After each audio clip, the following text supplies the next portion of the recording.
Salve, salve, aquaristas, beleza? Hoje a gente vai trocar uma ideia sobre mais um peixe muito legal. Um peixinho chamado acará bandido. Talvez seja um peixe que você nem conheça ou que você já tenha visto, mas só por foto. É bem difícil encontrar esse peixe. Você não vai encontrar por aí, não há uma grande disponibilidade desse peixe, mas é um peixe que é muito legal. Vamos falar um pouquinho sobre ele, a gente vai mostrar vídeos bastante bacanas, mostrando ali o comportamento deles. A gente vai falar da origem, do local que ele é. Se você não nos conhece, me chamo Renato Ribeiro, esse aqui é o canal Delta Aquarismo e toda semana a gente traz um conteúdo diferente, a gente fala de peixe, de espécie, a gente fala de tipos de aquário diferentes, a gente acaba mostrando um pouquinho da montagem dos aquários, como esse aqui que eu mostrei pra vocês, o passo a passo, como é que foi. E assim, a gente sempre traz um conteúdo bacana. Se você não é inscrito, se inscreva. Antes de eu soltar a vinheta, já deixa o like aí, que isso aí é muito importante pra gente. Então galera, eu vou soltar a vinheta rapidinho, na volta vocês já ficam com o vídeo do acará bandido, beleza?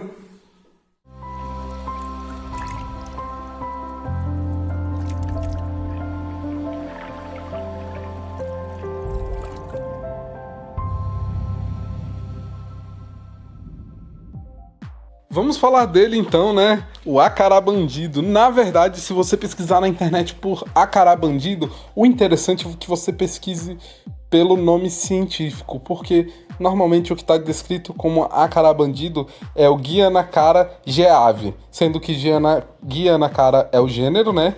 E esse aí é o Guianacara dacrya. Ele se diferencia também dos outros peixes do gênero por essa listra que vem da cabeça até os olhos ali e desce pela bochecha. Essa listra é mais evidente nesse peixe. Nos outros é menos visual, é uma coisa mais fininha, mais apagadinha. Tem padrões diferentes, os outros peixes do gênero, mas isso aí com certeza é a característica mais marcante do Guianacara dacrya, que é esse acará bandido que estamos falando. E sobre o nome dacrya, na verdade ele vem do grego dácrio, de fazer chorar, de derramar lágrimas, justamente por conta dessa listra, que parece uma lágrima, ou se assemelha a uma lágrima. Para alguém deve parecer com uma lágrima, isso eu não acho nem tão parecido, mas é bem interessante essa origem do nome dele. Essa espécie, na verdade, é uma espécie relativamente nova. E não é nova no aquarismo, ela é uma espécie realmente nova. Ela foi descrita por volta de 2011. Então, assim, muitas das informações que a gente trouxe sobre eles são informações mais do local onde ele vive do que propriamente dito do peixe mesmo, do que a gente precisa para manter ele em aquário. Ela foi descrita em 2011, essa espécie, nos afluentes do rio Essequibo e Rio Branco. Ou seja, a origem dele, na verdade, é no Brasil e na Guiana. São os países que ele ocorre. Ele se diferencia também um pouquinho dos outros peixes do gênero por outra questão. O tamanho máximo, ele é um peixe que pode chegar a 12 centímetros. Por exemplo, o Guianacara geave, que é o acará bandido que a gente encontra mesmo na internet, seu tamanho máximo ele é por volta de 8 centímetros, não muito mais que isso. E vamos aos parâmetros.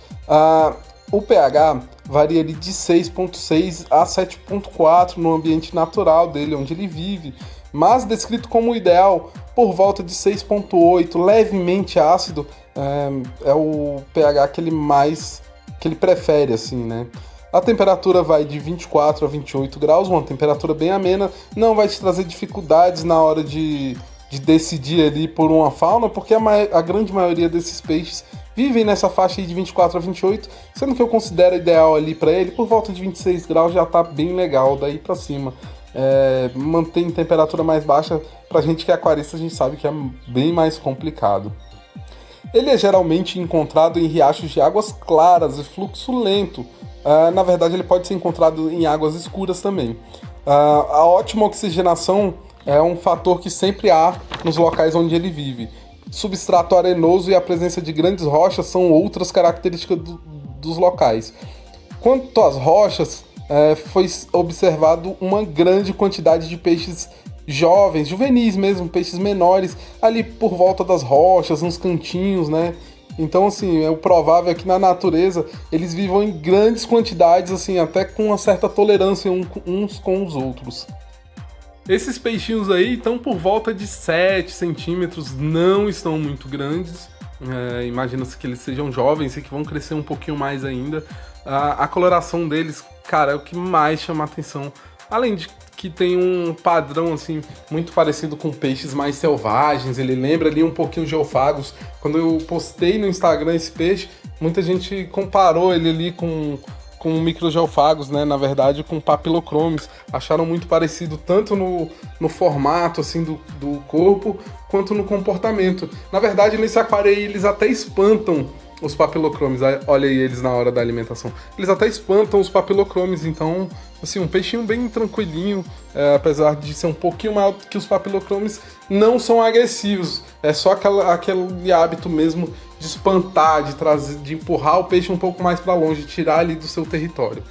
Na alimentação, é um peixe que não apresenta grandes dificuldades em aceitar ração.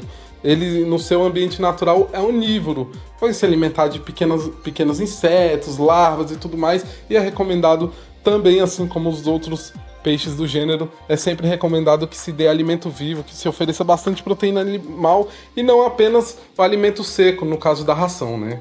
O dimorfismo sexual e a reprodução são desconhecidas ainda, mas o mais provável, até pela observação do dono do aquário, pela comparação com outros peixes do mesmo gênero, é que o macho seja maior, tenha nadadeiras mais pontudas e a fêmea tem aquele ventre mais arredondado, bem padrão dos ciclídeos mesmo, né?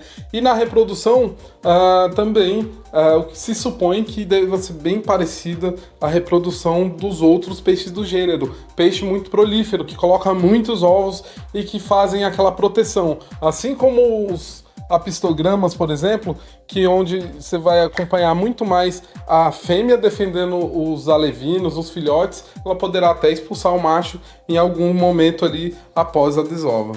Dentro desse gênero aí, na verdade, até a eclosão dos ovos após a desova demora um pouquinho, não é muito rápida não é aquele 48 horas, chega até passar de 72 horas, é um pouquinho mais lento que a maioria dos ciclídeos.